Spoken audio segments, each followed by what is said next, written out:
annual general meeting, and also the award function for the Managerial Excellence Award awardees.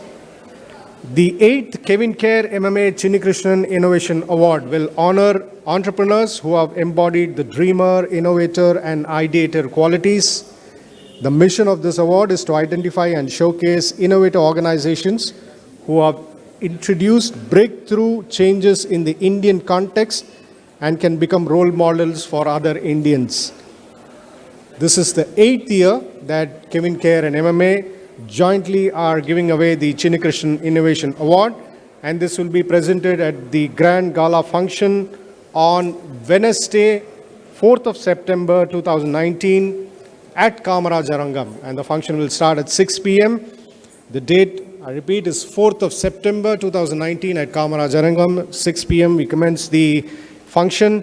Mr. Harsh Mariwala, the founder of Marico Limited, chairman founder of Marico Limited, has kindly consented to be the chief guest, and he has also accepted to address the gathering on the theme innovation.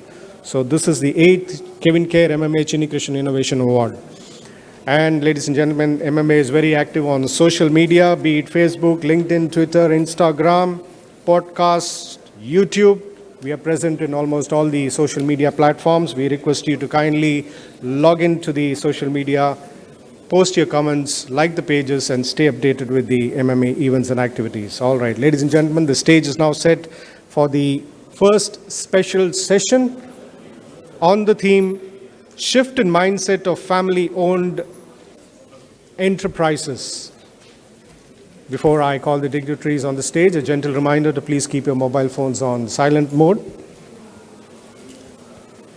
I now invite the chairman of the session, Mr. S. Kannan, IRS, Principal Commissioner, GST, Government of India, to take his place on the dais. I also invite Mr. Piyush Arya, Partner, Deloitte.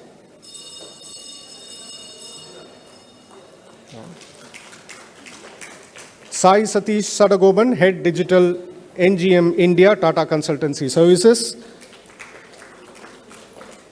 Ms. Kim Scheidner Malik, who is a distinguished fellow member, Family Film Institute, Denver, USA, due to some important commitments. She is unable to make it, but we'll have her online video, which will be presented to the audience. And so there you are.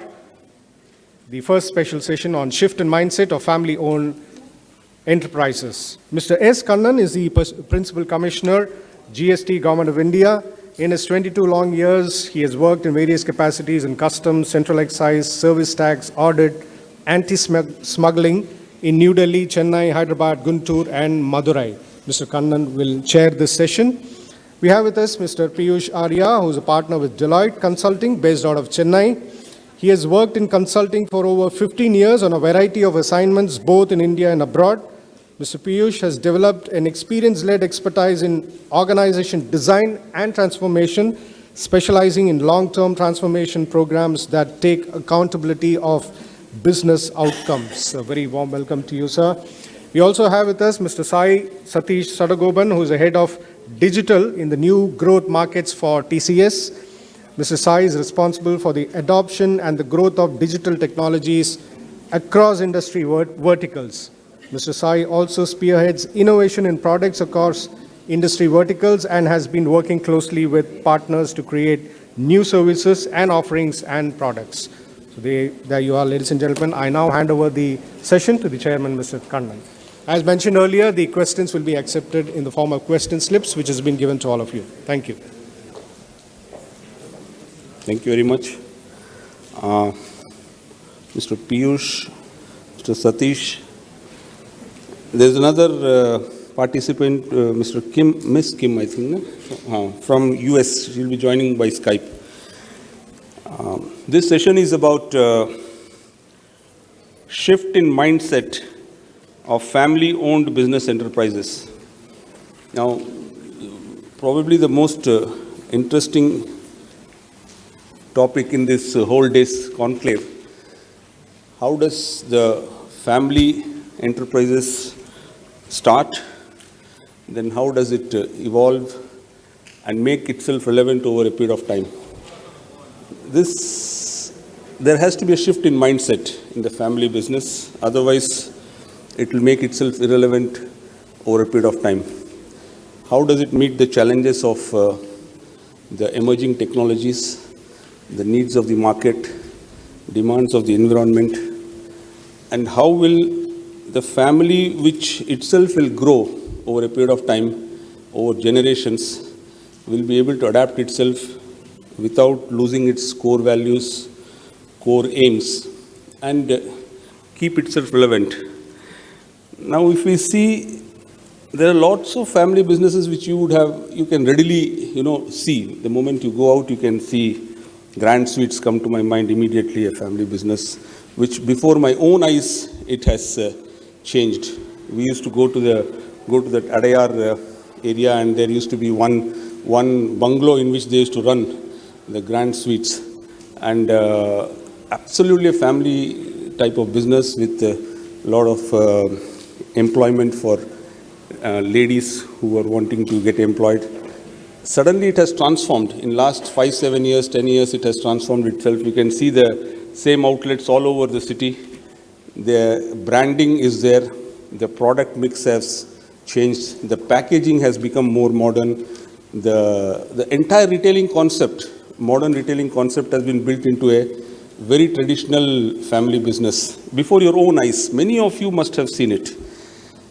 And if we have to take absolutely a different context, you take a watch company like Patek Philippe, still a family-owned business, still handmade watches, still probably the best watch in the world, and still it goes all the way back to Switzerland for any small repair. That's also. Then you take a case of Wipro, started as an oil business, then family-owned business, then diversified into IT, totally adapted itself to the modern demands of professionalism, management, and all that, has evolved as a leading IT company in India. Everywhere there is a mindset change. Everywhere there is a mindset shift. The thinking has changed. Adaptation is the key. How it will cope with the challenges of time is the thing, without giving up the family core values and the family control of the management. How is it able to, cater to the growing family requirements? Obviously, within the family there will be differences. Within the family there will be desire to control the good part of the business, not so good part of the business. Who should control what should be the role in the board, etc. Now, there has to be a major shift in the mind. How does it work? How it should work? There are people who will be talking about this. Now, there are few areas which how I think I can speak on this to some extent is, I have served in 2-3 places where hugely family-owned businesses have grown in proportions which are phenomenal, like Shivakashi, Erode, Namakkal. There are all lot of family-owned businesses which has really grown, and they have adapted themselves to the modern management techniques, modern production techniques, selling techniques, logistics, and also compliances, legal compliances. Now, when it was a purely family business, the legal compliances, is different. Now, everything is professional.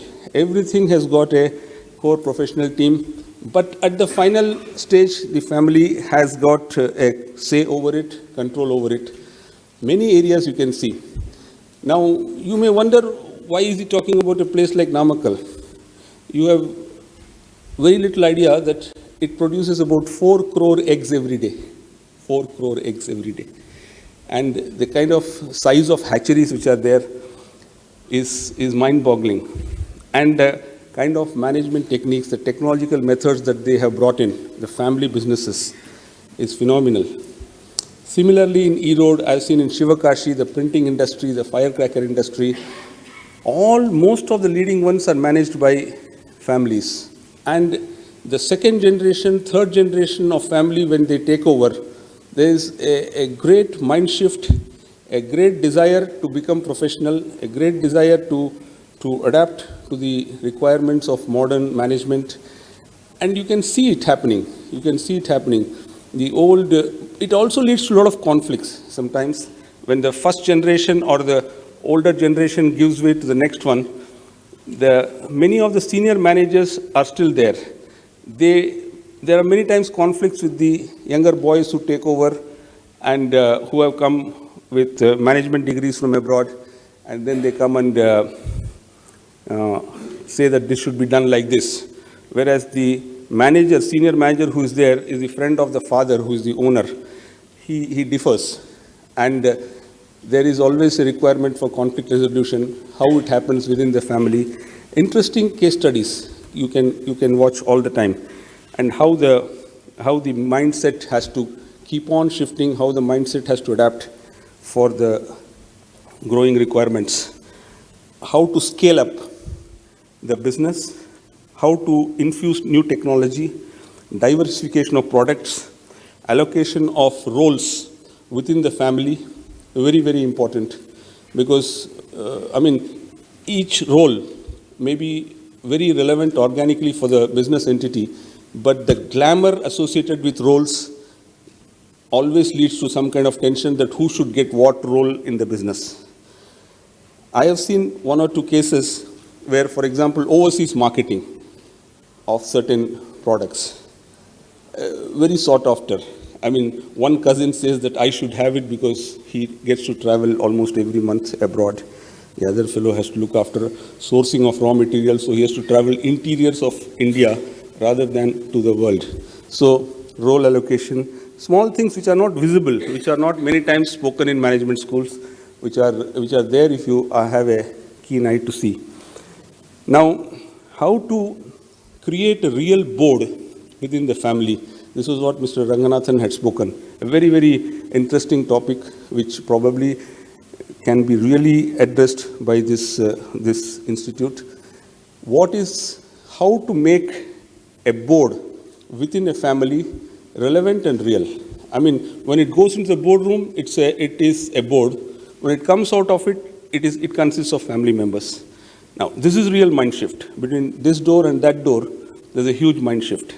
And how does that happen? How is it that two people who are fighting outside this, when they go into the board, they become more keen on seeing the end result of the company as their first goal rather than personal this thing. There's always a conflict between personal and the business whenever family runs a business and whenever family grows over a period of time. You have seen the biggest of businesses in India facing these problems like Reliance. It has seen the things which happen everywhere in the world. Now, how should mindset change? How should it adapt? This is the topic, and I will invite Mr. Piyush to make his presentation. Then we will go to Mr. Satish. Then we'll have the video presentation on Skype and maybe some questions at the end of it. Thank you.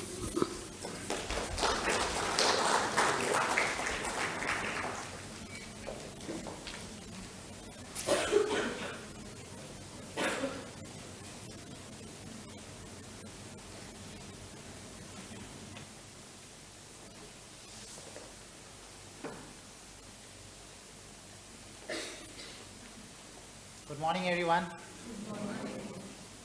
I will thank Mr. Kannan for giving the introduction to this session and inviting me over here. And I also owe thanks to Dr. John for extending an invitation to Deloitte, which in turn gave me the opportunity to come in front of you. This is a very heterogeneous audience, and the topic is a very vast topic. So before I get into it, can I ask a few questions? Sir, mic on. Oh.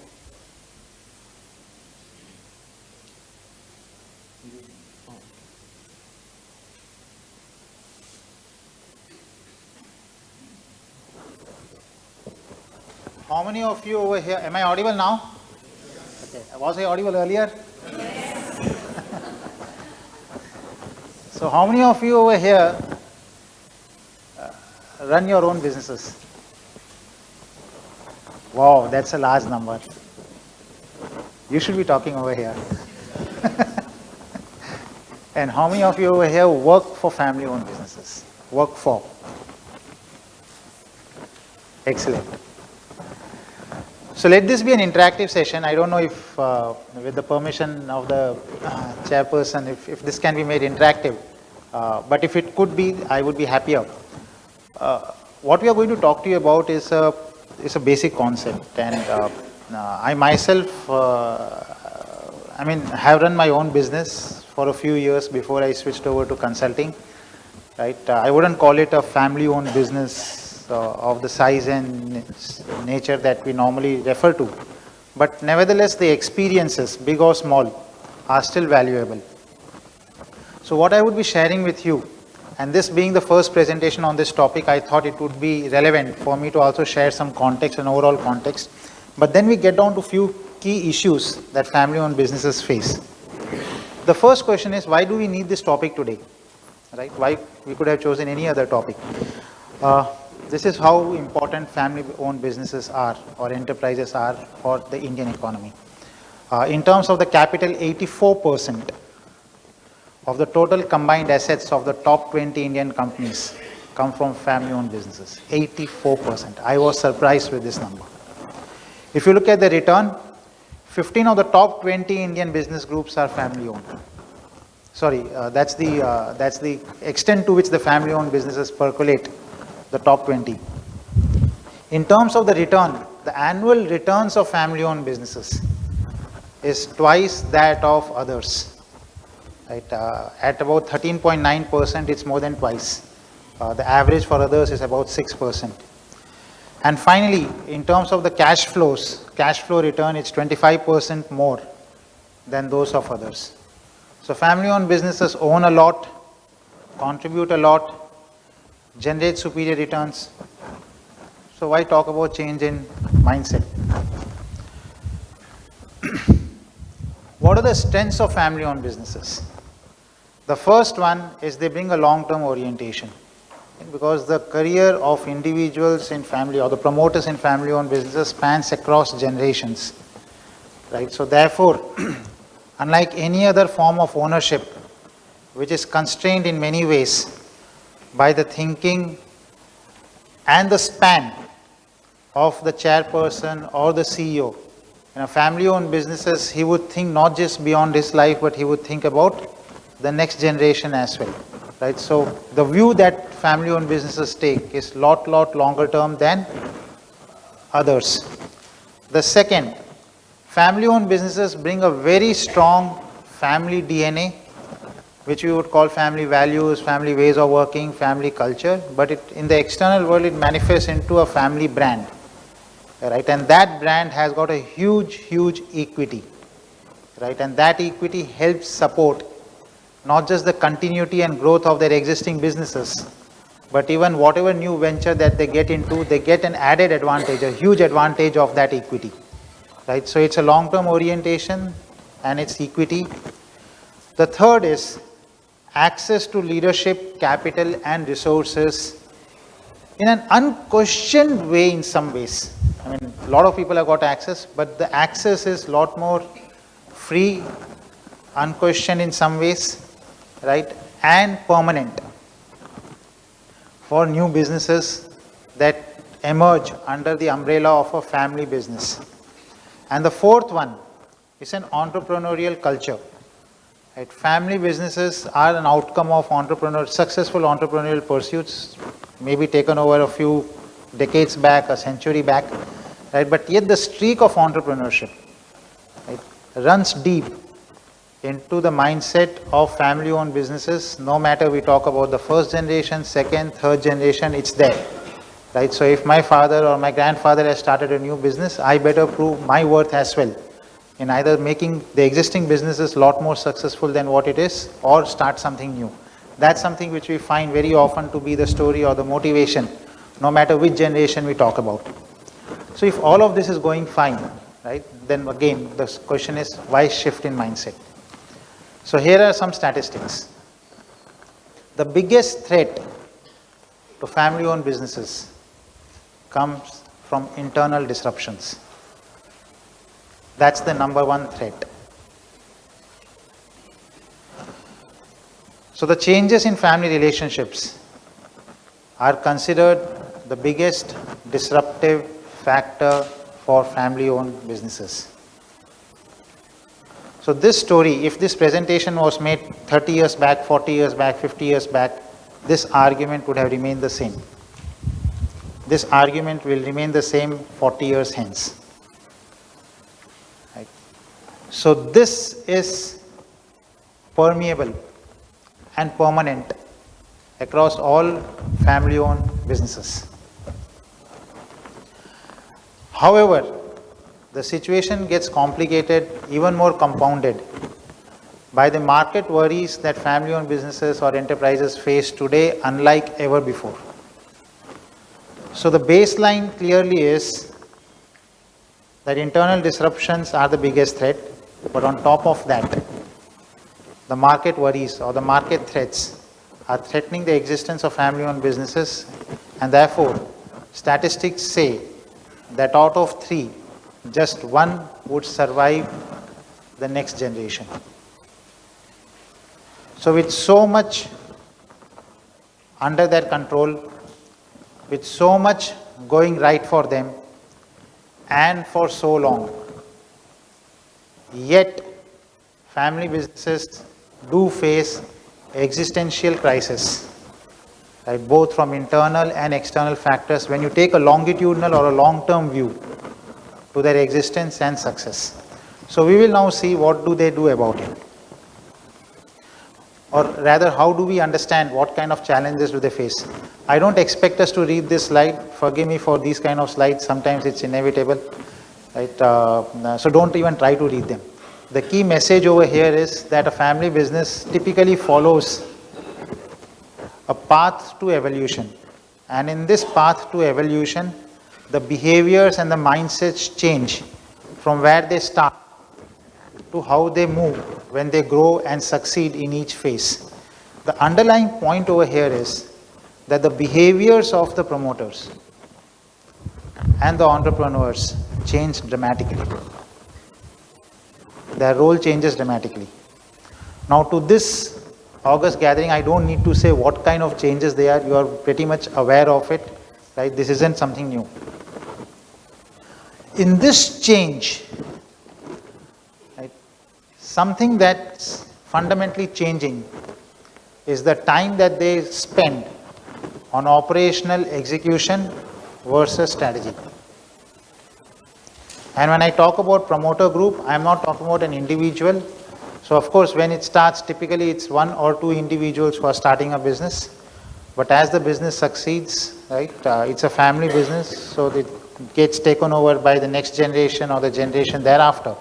But as it moves up, right, no matter whether it is the first generation which is continuing in the business or it's the third generation, right, the role of the promoters change. Right, move out from operational excellence to or operational management to strategy development, and operational management typically gets delegated or shared with professionals. However, in this moment, what are the big challenges they face? Let's look at that. The first challenge that they face is how do I get relevant experience who understands both the business and the ways we work, right, to succeed. Second challenge is how do I maintain the character of the family business and differentiate us from large corporations who again are in the same business but also differentiate us in the marketplace from competition. Right? So how do I maintain the uniqueness, right, of what I am doing? The third aspect is how do I involve the next the non-family management into the business. One of the big challenges, and I don't know what's the profile of the family businesses that are being represented in this room, but assuming that they represent a vast range of size and complexity, the point at which I give away power and control, not necessarily control, but share authority with the management or professionals, is a big transition point for any family-owned businesses. And the main challenge, again, is to get the previous generation to acknowledge that the next generation is ready to take over the reins. Right, so basically, it's a power struggle. Whether it's a power struggle to share power with professionals or share power with the next generation. Of course, it's not to say that they don't want to share it, but how do they share it in a manner where accountability is there, where the culture and the DNA of the organization is preserved. I'll go a bit faster now from here. There are a whole set of conflicts that it leads to. Right? And this is a conflict between the owners, the original promoters, the family, and the businesses. Businesses over here stand for the professionals or the management. So this was on the internal side. So we talked about two kinds of challenges. One is the internal, right, which will remain the same more or less if over a passage of time. But now we also talk about the external challenges. But on external challenges, we'll keep it very brief. We talked about the 4 strengths of family-owned businesses. Long-term orientation. But long-term orientation in the VUCA world, where does it go? So what was counted as a strength, right, gets challenged for its relevance in a VUCA world. The second, we talked about the family DNA and brand. Right? However, brand loyalty amongst consumers, amongst employees, across different markets is falling dramatically, which means that the rate at which older brands are diminishing or deteriorating and the rate at which the newer brands are taking their place, right, is phenomenally high. Right? So the concept of a brand loyalty or a brand equity, right, seems to be moving into the past as we move ahead. The third point is about access to leadership, capital, and resources. The changes in the ways of doing business, right, in many places is making the need for capital itself redundant. Numerous examples around us. I don't want to be repeating that, be it Airbnb, Ola, Uber, whatever it is. Right? Technology and ways of doing business is substituting capital in a way like never before. Right? So what was a distinct advantage for family-owned businesses until now, right? Going ahead into the future, we find a lot of new enterprises coming up without even the need for that kind of capital. But even if there is a need, capital is available through the capital markets. Right? So what was a unique distinguishing strength for family-owned businesses is no longer, or increasingly no longer, the strength for them. And the last one is the entrepreneurial culture. Right? So the risk-taking aptitude that typically we would have thought was limited to a few individuals who have succeeded over a number of years in their businesses. Now we find that risk-taking aptitude being more commonly demonstrated, displayed, right, and undertaken. And we are not talking about the risks of just starting a small shop or tea stall or a kirana store, but it's risk about starting significant enterprises. Right? We can challenge the business models, challenge the continuity of well-established family businesses. So these are the fundamental shifts that are happening, which challenge all the traditional domains of strength of a family-owned business. So 2 parts now. One is the internal issues, another one are the external issues. I'm only going to put some placeholders now because the time is limited to talk about solutions. But the situation is compounded when the next generation is taking over. Because next generation, and I'm not saying that the previous generation or the existing generation doesn't recognize these challenges, right? But with the changes in the marketplace happening, changes in the internal ways of working, also implicitly there with every generational change, 80% of the next generation in a family business says that their leadership style is going to be different. They're not going to be managing their business the same way as the previous generation. 56%, so 80% is 4 out of 5, 56%, more than half of them say that they will change the family strategy. Right? They will also change the corporate governance structures. And once again, more than half of them say that they are willing to take more risks than their predecessors. So which means there is a huge internal shift and there is a huge external shift, both happening at the same time, which is why we believe that the topic of today's conclave, which is shift in the leadership mindsets, is so much more relevant than ever before.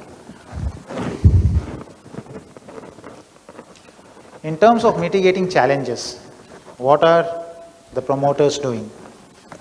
Now, I'm not talking about first generation promoters who are right now still establishing the business, need to protect their monthly cash flows, have a struggle for survival. So not in the first two stages of the evolution chart that we saw earlier.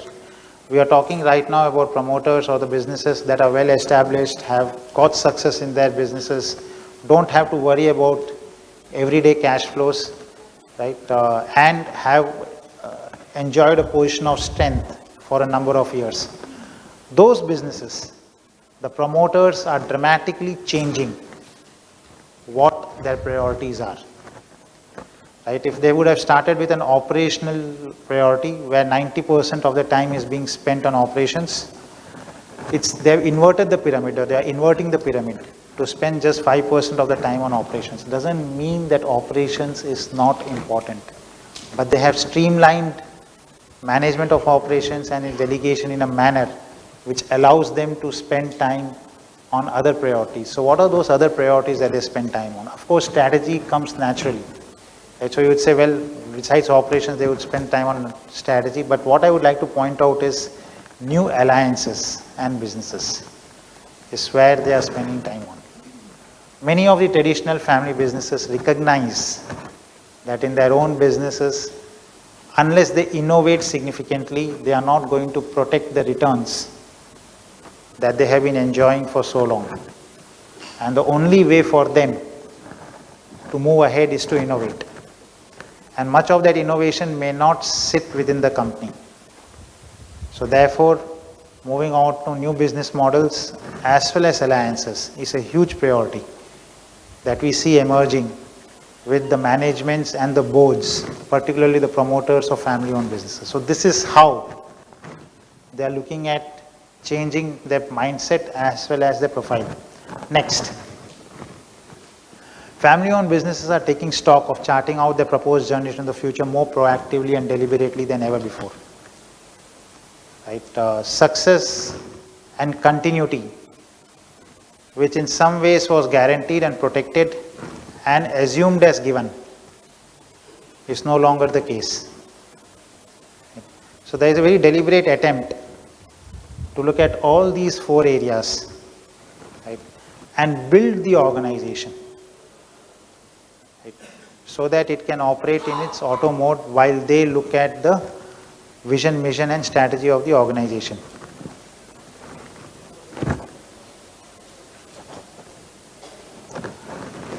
The four clusters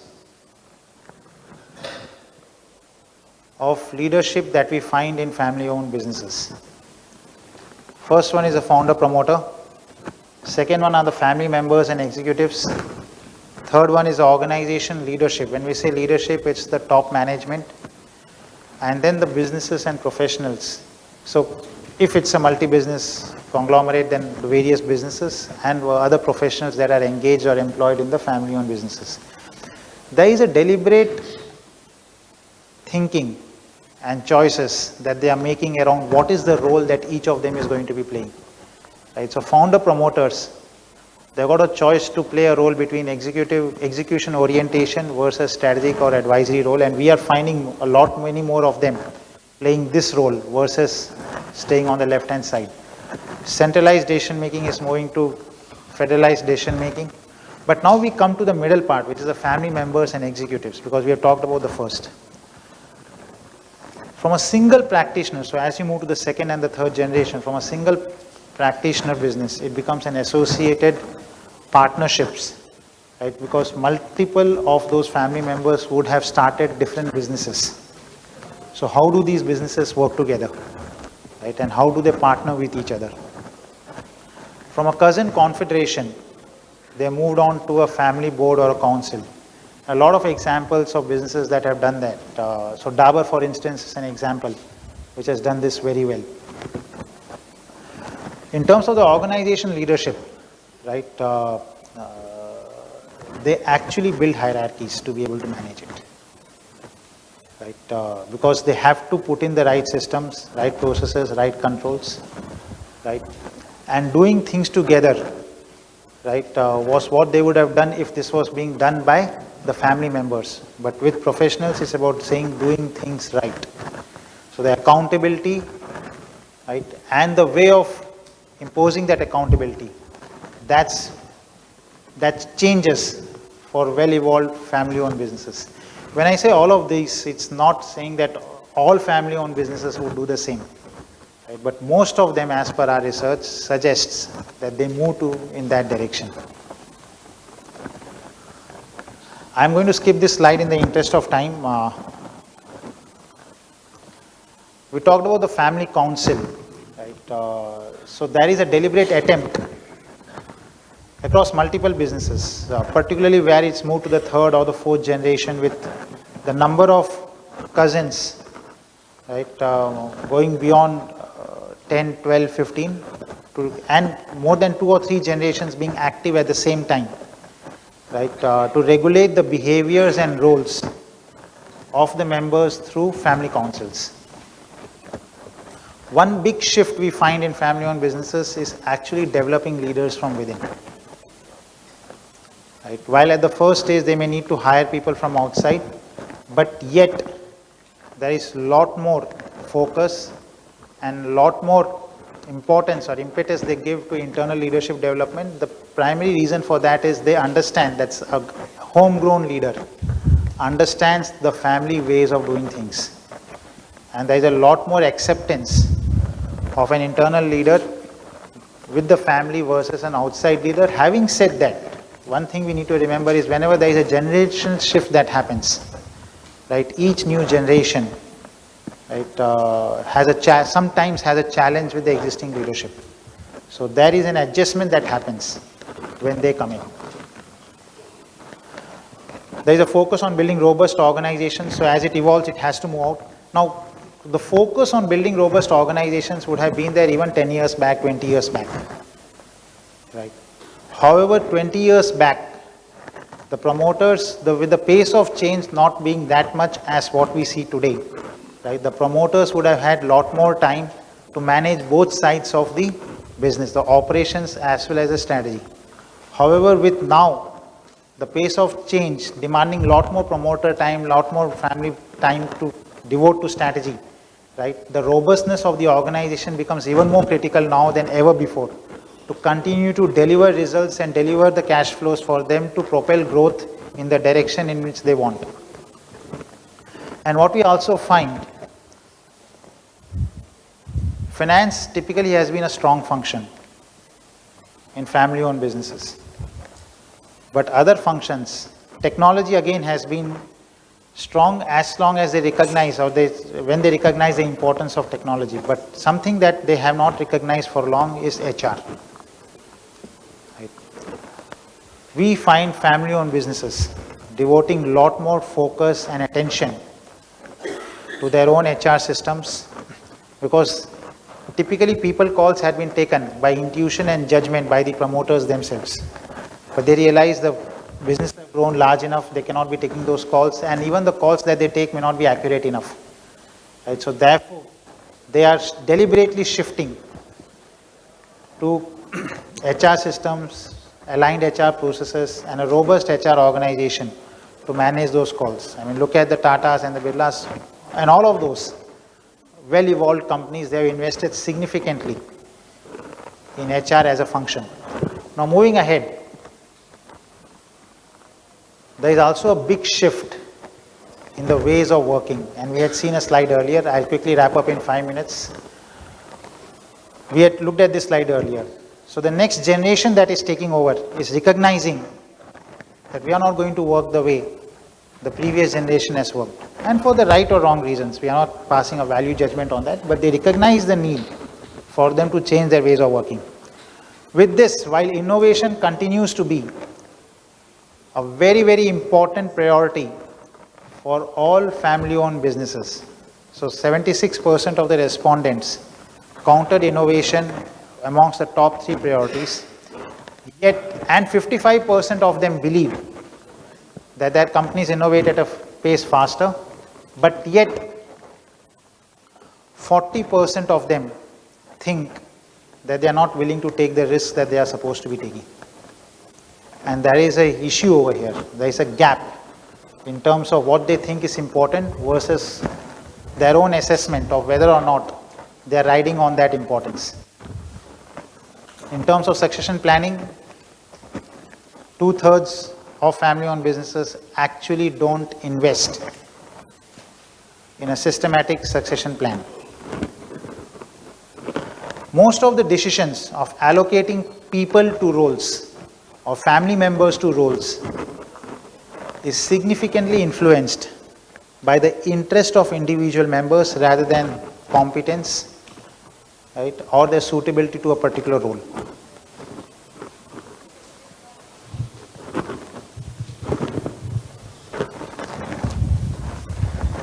And there is a big shift in the risk appetite of the new leaders. So while 29% of the total respondents, 29% felt that they were aggressive in the risk appetite that they were taking, the new generation that is coming in and taking up leadership positions, it is estimated that 51% of the new generation is actually going to be a lot more aggressive in the way in which they take risks. Now, this is going to present us with a significant challenge. We are going to have people who are going to take up significant positions in family-owned businesses, lot more aggressive in taking risks because that's the requirement of the day, but yet not having had the exposure enough yet to take on those leadership roles to manage people with thousands and thousands of employees and large corporations. So this disconnect is the biggest disconnect that we see that could risk family-owned businesses into the future, currently and into the future. And this is going to be the biggest mindset shift that family-owned businesses will need to manage. If they manage it well enough, they actually sit at the cusp of, again, yet another transformation as most businesses sit today across different industries. But if they don't manage it, they're going to fall into a whole set of transformational pitfalls, right, that any businesses are prone to no matter how successful they have been in the past. With this, I think we are upon our time. Yep. So, as I got a slip there, I got 2 minutes to close my session, and actually, I am done. If there is any odd question that you would like to ask, otherwise, maybe we can take it at the end. So, thank you.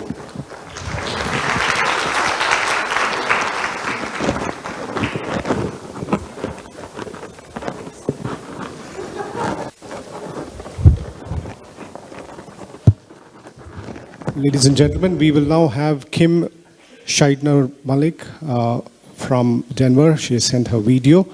We'll have a look at the video.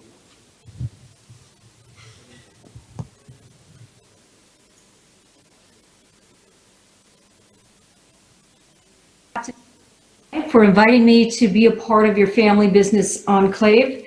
I'm coming to you from Denver, Colorado in the United States, so it's evening for me. So I welcome the opportunity to speak with you this morning for all of you. So today I'm part of your family business conclave to talk to you about shifts in the mindset of the enterprising family and some trends that I have seen. And I want to give you a little bit about my background first so you understand why it's me speaking to you, and hopefully it'll spur some curiosity for you, if you will. So I have a firm here in Denver. I work around the world. My firm is the Family Enterprise Alliance, and I have always worked on balancing family and enterprise and building strength in that alliance. And that's one of the areas I want to talk to you today about. And I have also taught in two organizations. One is the Family Firm Institute, which is a great resource for all of you. I'll close out telling you a little bit about that. And the other is having taught for many, many years at the University of Denver. They have a global education course specifically designed around family enterprise sustainability. And so through that, I have met wonderful people around the world, and including Krish. That's how I came across him and his work that he does where you are and with large families around the world. So we've crossed paths through that work, and I have a great respect for the work that he does for families like yours, those that are in the audience. So today I want to just speak with you a little bit about some of those shifts in the mindsets that create a perspective for family business and for business owning families. And over the years, I've been in this field for over 20 years, 22 years to be exact. And when I entered the field, there were many people that said, well, let's help family businesses go through succession. And that was really the primary driver. And back in the 80s, in the middle of the 1980s, an organization called the Family Firm Institute started with about 25 people coming together to say, what are the areas that impact succession? And that same 25-person organization is now in over nearly 100 countries and has almost 2,000 members in it. And it's a learning organization for advisors and families to come together to say, what are the trends? What's some of the research we can do to inform us as enterprising families and as family enterprise, family business advisors? And there's a couple of key points I want to share with you this morning. And one is that a big shift over the 20 some odd years that I've been in this field has been, it used to be that families would resist getting that kind of advice that they needed, or creating, if you will, a learning organization inside of their families. We become more prescriptive than we do engaging. And one of the big shifts you'll see in many articles that you can find either through my website or through the Family Firm Institute or through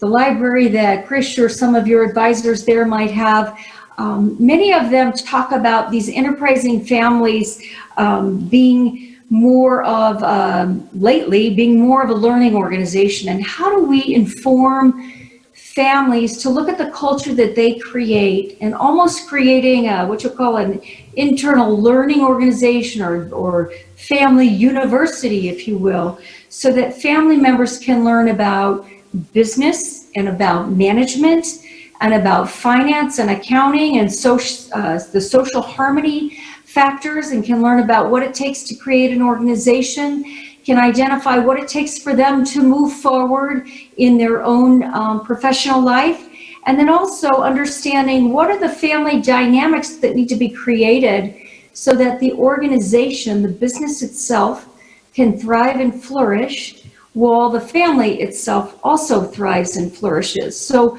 we see many families creating learning curriculum, courses and programs they either bring in through technology or bring in through advisors to educate their families on what it is they can do to advance the harmony between business and family and to build that alliance. So creating that learning organization is one big mind shift that I have seen. Another is thinking systemically. And when you think of in the engineering world and organizational world, the concept of systemic thinking is quite popular. If you look into the world of family therapy, also globally, we're seeing that families are looking at systemic thinking, which means that when something happens to one aspect of the family or one person in the family or in the business, it affects all of the systems. So that we're seeing that family and business and governance, ownership, wealth, are all coming together, and when you address one, it creates health and harmony in another. So when you look at elevating your purpose of being family and business inside the business. There's also a call for elevating your purpose with being a governing family that is running that business. And that may include members who are not part of the business. So we're seeing shifts in learning organizations and shifts in systemic thinking, meaning everyone and everything is part of moving the organization forward.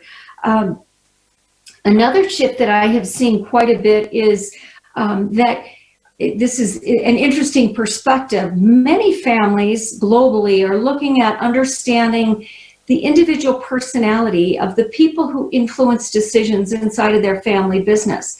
So they're bringing in instruments that help bring insight into personality. One that I like to use, that's used all over the world, is called emergenetics.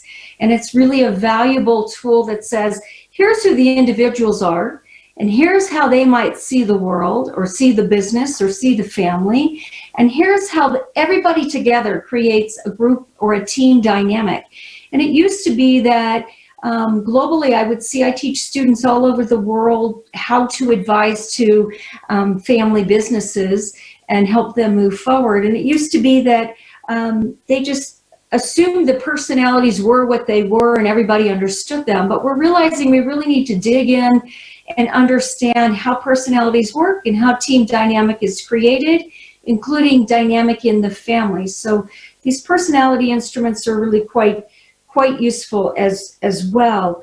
Another aspect of creating health inside of that shift of the mindset for members of families who own businesses is to talk about what we call a transformative culture. So what is a transformative culture?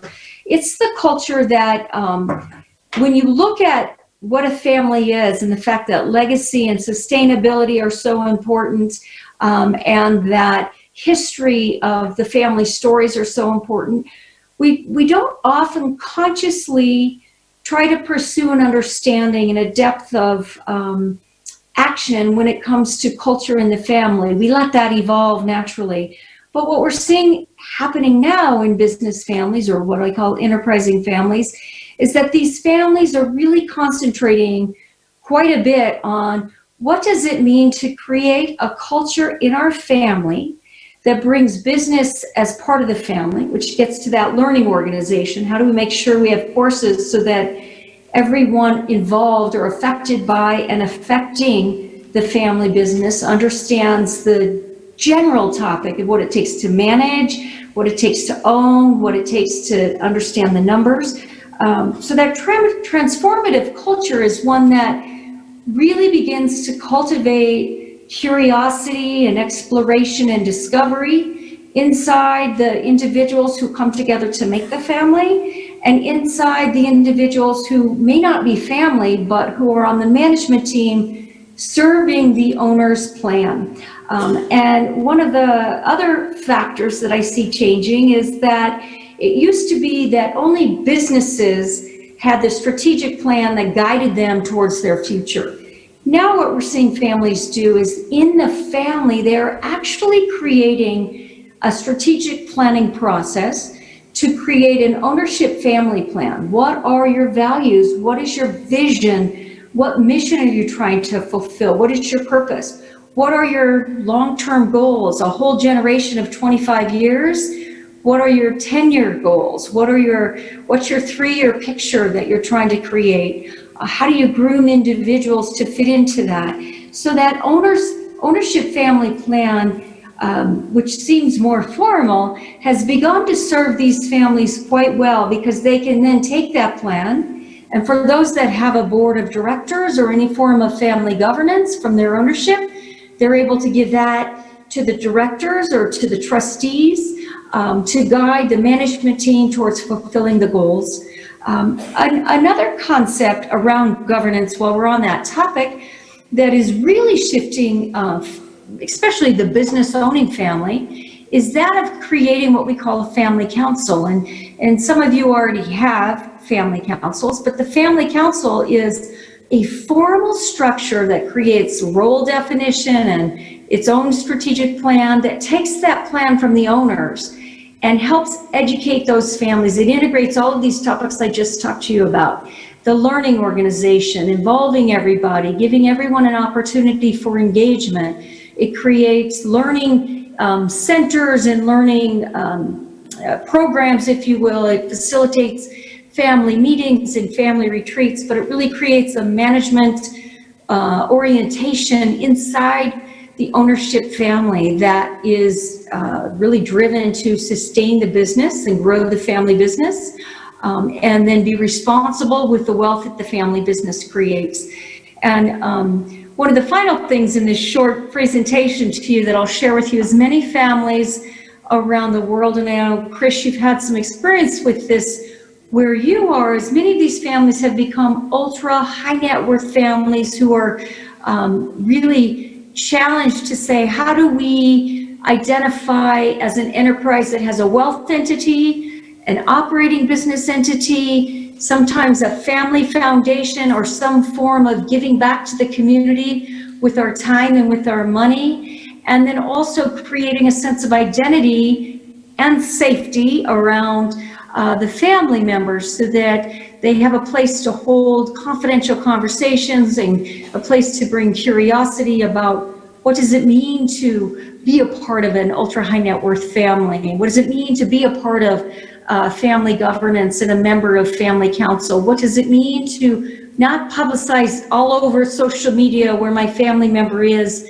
so that I create a threat to their safety, because these families have many, many challenges of trying to make sure others aren't coming after their wealth simply because they have that wealth. So those are some major areas that I see in terms of shift in mindset over the years, of the 20 some odd years that I've been in this field, exclusively dedicated to family business, and now what I'll call family enterprise, and the advisors that help them advance towards the desired future story that they want to be telling themselves. So one thing I would encourage you to do, I want to be respectful of your time, but one of the things that I would encourage all of you to do is to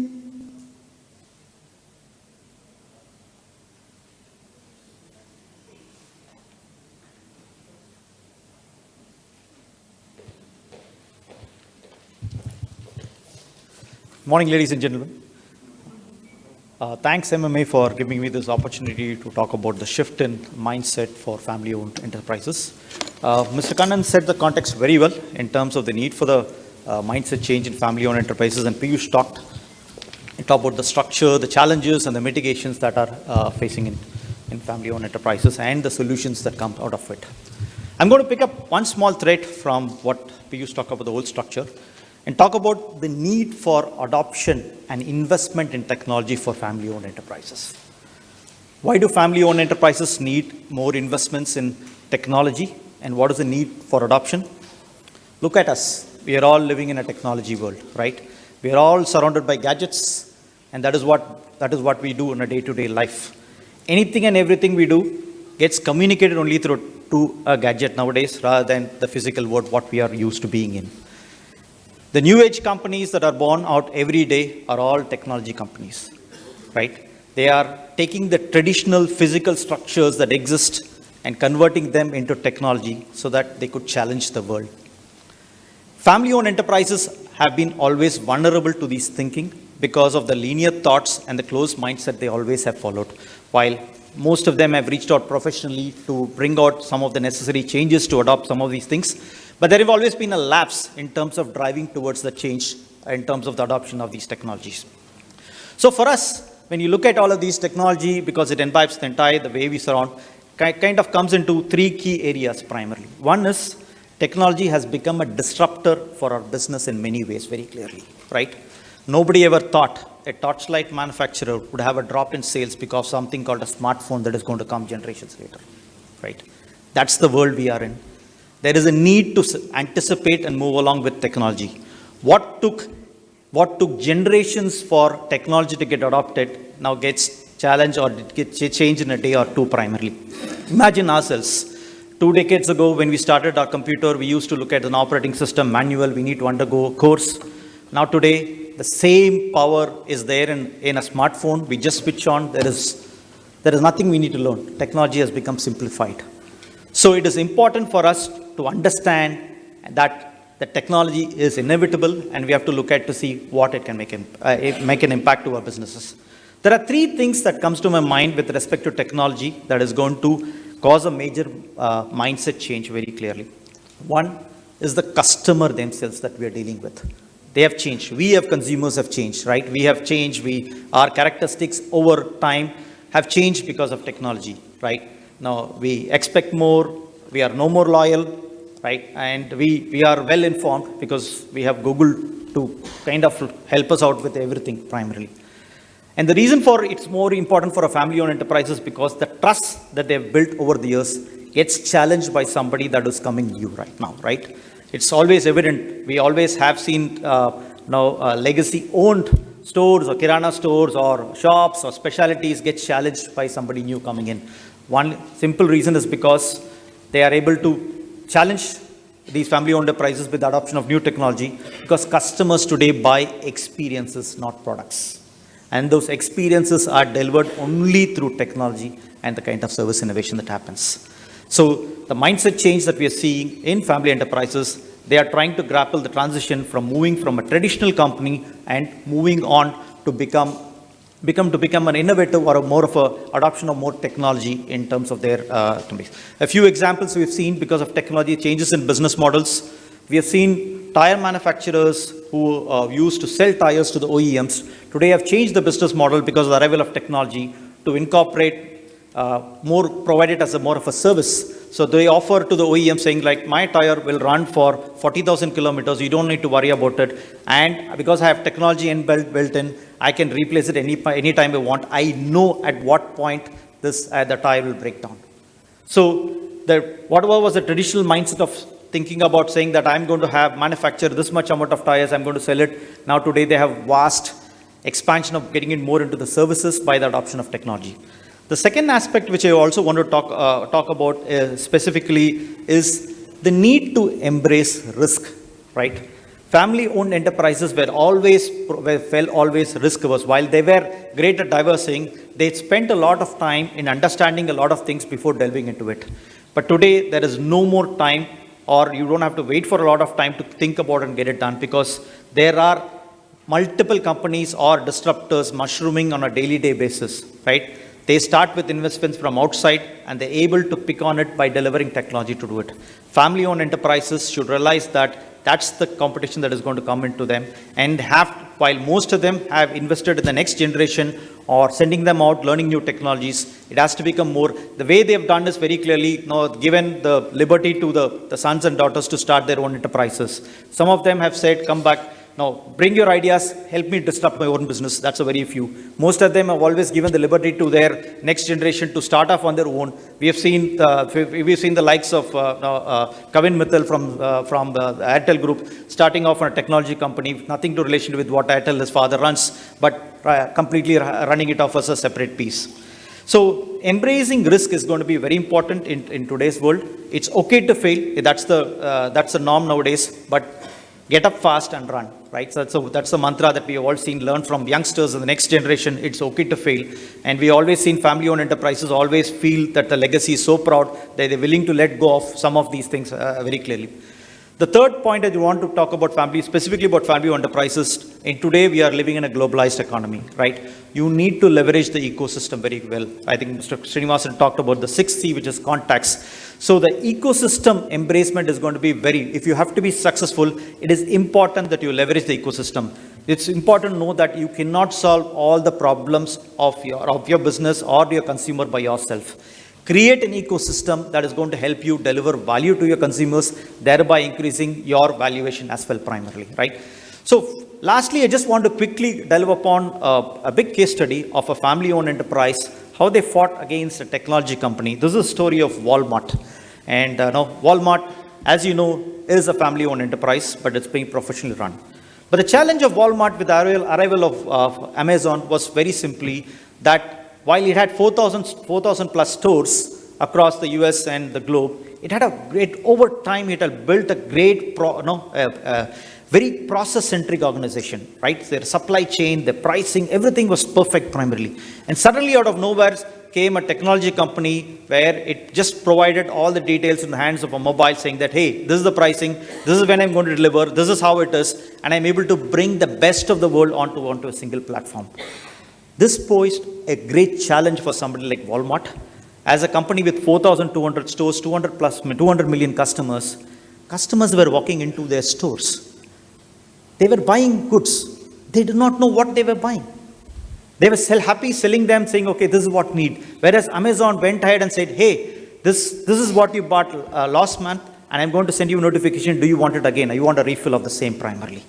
Those were some of the simple challenges where the consumer is advanced, where Walmart failed to notice. And they went ahead with the change of converting themselves into leveraging technology to really challenge Amazon very clearly. And today, if you walk into any of the stores in the US or anywhere, each of the stores are different. The way they stack up merchandising on the aisles are different because they leverage on technology. They look at what their consumers are buying, what they anticipate, what they're going to come. They know that if a snowstorm is going to hit the East Coast, their first 3 shelves in every store should be all the emergency material that the customer would need, as compared to where we have to go into a store and really look for where these pieces of merchandising were. So in today's world, technology is inevitable. So it is important that we pay attention to the technology, invest in technology up ahead so that we are able to disrupt ourselves rather than letting anybody disrupt us. Thank you very much.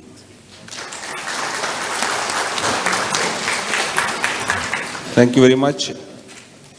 We had 3 enlightening talk on various aspects of this mind shift about family business.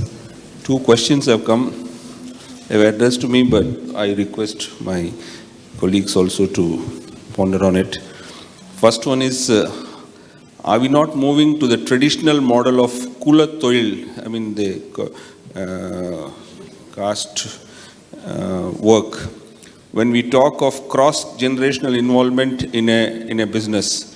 If so, why don't we explore our traditional texts for success indicators? This is by Mr. K. Sridhar.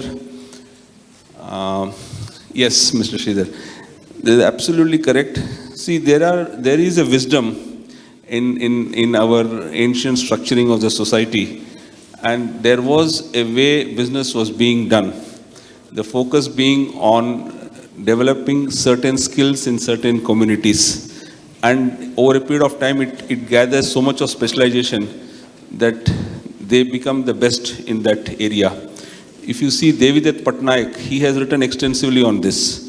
He has written on bringing in the ancient wisdom of India into the modern managerial techniques. And also, you are talking of community, or the Kula exactly doesn't translate to caste, it translates to yes, it has become a family business.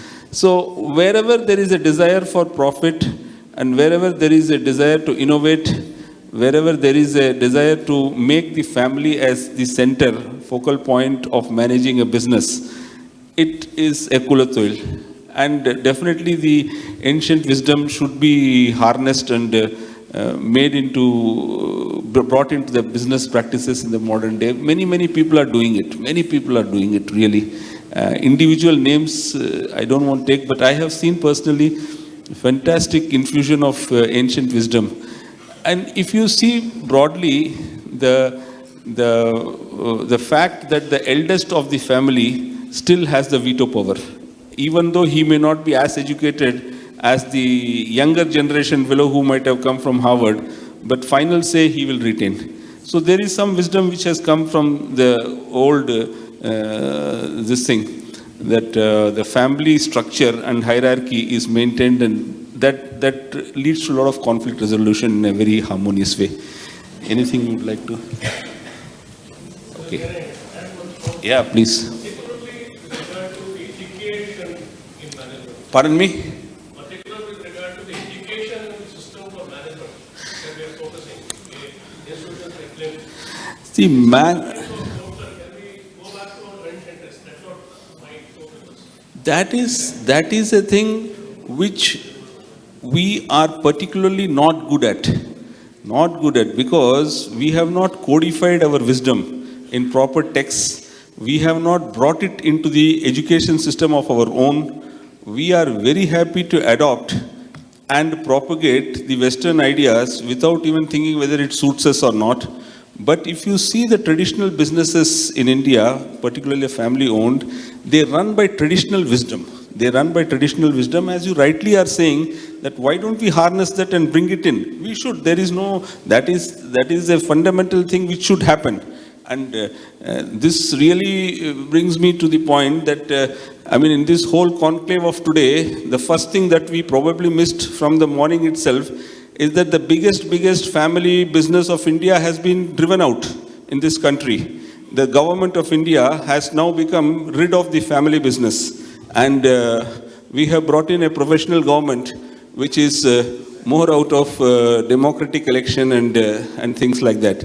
So this mindset is so telling that it will percolate into all the other areas, definitely. I'm not for a moment saying that family businesses are wrong or bad or anything like that. Family businesses are very, very good, provided they adapt and then they change over the period of time to the modern challenges. Now, there's one more question. Dr. S. Vasudevan, there. He is Director Business Development, Institute of Analytics, USA. He says that while keeping the trustee approach, am I right? Trustee approach, especially moving into the next generation, is it not found the trust element goes missing beyond the second and third generation, affecting sustainability? How do you address it? Now, the trust element is based on a particular brand, is it not? That's what you probably want to say. It's the faith in a particular product or a brand created by a family. Is that not what you want to say?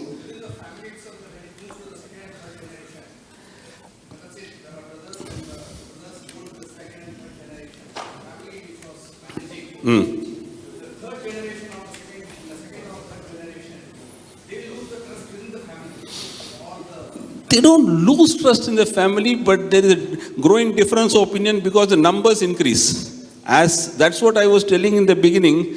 What happens is, how do you manage change when the family grows over 3 generations? Now, what started with 2 people, 2 brothers, become, let us say, 36 cousin brothers below. So the Pandavas transform into Kauravas over 3 generations. Now, that being so, the essential characteristics of Pandavas also become Kauravas. Now, there has to be difference of opinion. Now, how does the role allocation take place? How does the business diversify itself? That is why diversification, finally it is all about money. You try to understand, finally it's about money, finally it's about role playing. What role do I get in the business? Am I relevant, or am I only a passive recipient of some dividend? That's the question. Now, if that being the case, if 36 people are there, this business should have grown at least 36 times minimum so that each one will be relevant in the whole business structure. And then the element of trust remains. Is it not? Now, if I were to give you an example, the Iruttukadai Halwa is a great brand in Tirunelveli. Now, that was started by, you may be surprised, it was started by one of our old superintendents in way back in 1960s or so. And he thought for some reason, which he knows best, that he will not put light on. Maybe the 3rd generation will brightly lit it up. Now, I don't know whether the trust will go or will the trust will remain. Finally, as long as the customers like it and the taste remains good, it goes on. And what you are saying is whether all the 3rd generation fellows will be in harmony or not. That depends on how organically the whole thing grows, and how the patriarchs of that family ensure that everybody is kept in the loop and there is injustice arrived at anybody. So that is all which keeps the trust on. Yes. There's a question from Mr. Varadarajan. A family business includes family and business professionals. How to integrate and manage vision, mission, and purpose statements in the core thought process? I think in the morning session, Mr. Srinivasan talked specifically about the Murugappa group and the learnings from that very clearly, right? How they were able to bring in professionals into their fold, and what role the family played very clearly. I think he mentioned a few examples in terms of the ability for the family to place trust on the professional. The reason you brought them is because that either there's a lack of talent, or you believe that this person brings in very specific role that is going to help you aid your business. So the trust becomes very important. And along with the trust is basically the mission that you've established, what the company is for, and how and who or what roles they play very clearly. So there is a very clear division that comes about as to what the family does and what the professionals do, or the family who are professionals, what role they play. So there is a very clear distinction as to the role, like Mr. Kannan also talked about, the need for the role play becomes very important. Ultimately, it boils down to the core vision that you have set up for yourselves in terms of what you want to do. Classic example is the group I belong to, the Tata Group, has a very clear mission statement that every professional in the group aspires to and works for the same thing primarily, right? So that sets up very well in terms of as what is your founding vision for the company is going to be, and just as a question of propagation of those thoughts to every stakeholder in your business to drive that mission.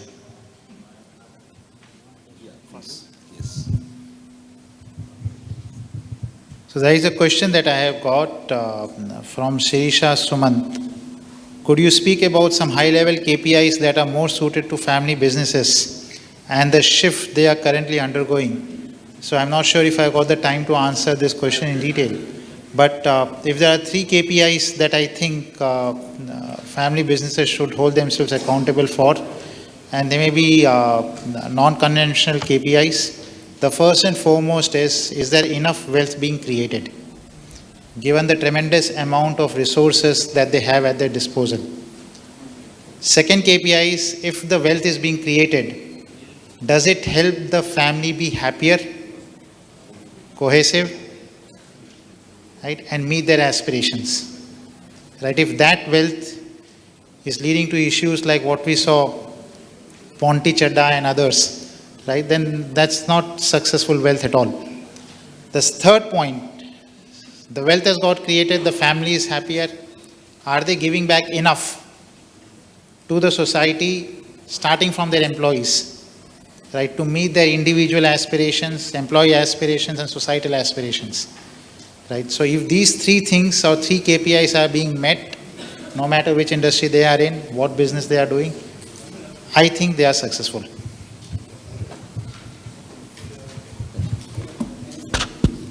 Thank you. Ladies and gentlemen, can we give a big round of applause? Due to paucity of time, we are unable to take more questions. I thank the chairman and the distinguished speakers. May I request the chairman of the session, Mr. Kannan, to kindly present mementos to the distinguished speakers. Mr. Piyush Arya.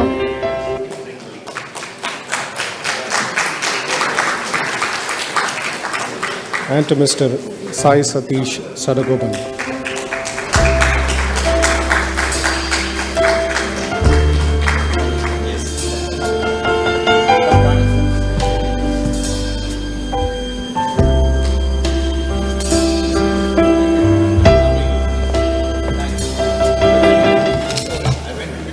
Thank you to the chairman and the distinguished speakers. Give us few moments as we set the stage for the next session, which will be on financing India's nascent family enterprises.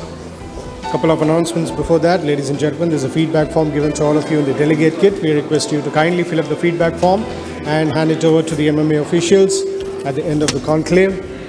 Also, as announced earlier, 4th September 2019 is the date for the Grand Gala award function of the 8th Kevin Kerr MMA Chinikrishnan Innovation Awards. This is going to be held at Kamaraj Arangam on the 4th of September at Kamaraj Arangam.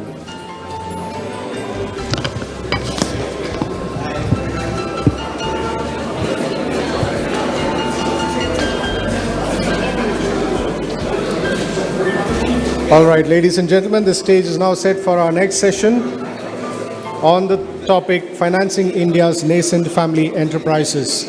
I now invite the chairman of the session, Mr. Srinivas Acharya, Managing Director, Sundaram BNP Paribas Home Finance Limited, to take his place on the dais.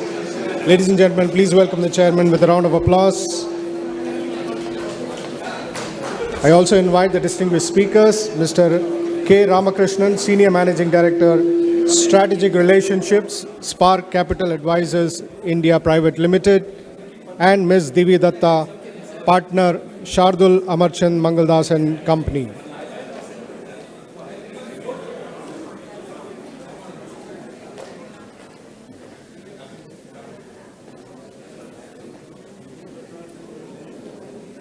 Mr. Srinivas Acharya has worked in a scheduled commercial bank for over 6 years. He has also been the Deputy Managing Director at Sundaram Finance Limited, and presently is a Managing Director of Sundaram BNP Paribas Home Finance Limited. Mr. Srinivas Acharya will chair the session. We have with us Mr. K. Ramakrishnan, who is a Senior Managing Director, Strategic Relations at Spark Capital Advisors India Private Limited. Mr. Ramakrishnan is a veteran investment banker with over 28 years of experience across entire spectrum of corporate finance and investment banking. A very warm welcome to you, sir. We also have with us Ms. Divi Datta, who is a partner with Shardul Amarchand Mangaldas and Company, where she handles the specialized vertical focused on private client advisory and asset protection. She regularly advises family-run business houses on family settlements, family constitutions, and family business restructurings. She has also advised a number of high net worth individuals in setting up trusts for their succession planning. Ladies and gentlemen, we are just commencing the next session. Kindly settle down, please. I now hand over the session to the chairman, Mr. Srinivas Acharya.